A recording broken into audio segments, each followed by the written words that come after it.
खबर बिस्टान से, जहां बिस्टान में भारी बारिश के बाद शुरू हुआ किसानों की फसल कटाई निकलाई का काम। फसलों के दामों में आई गिरावट। निमाड़ अंचल में मौसम हुआ सुहाना। बारिश के बाद शुरू हुआ किसानों की फसल कटाई निकलाई का काम।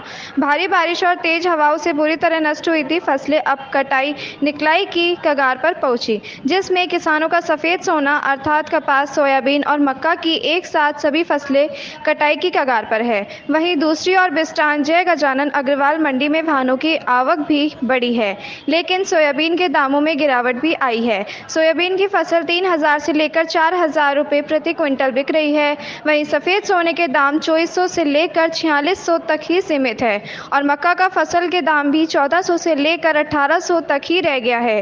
वहीं किसान शुभम पटेल का कहना है कि बोवनी के समय सोयाबीन का 30 किलो का एक बैग 3600 रुपये का लाए थे, लेकिन व्यापारी लोग किसानों से कम कीमत पर फसलें खरीद रहे हैं।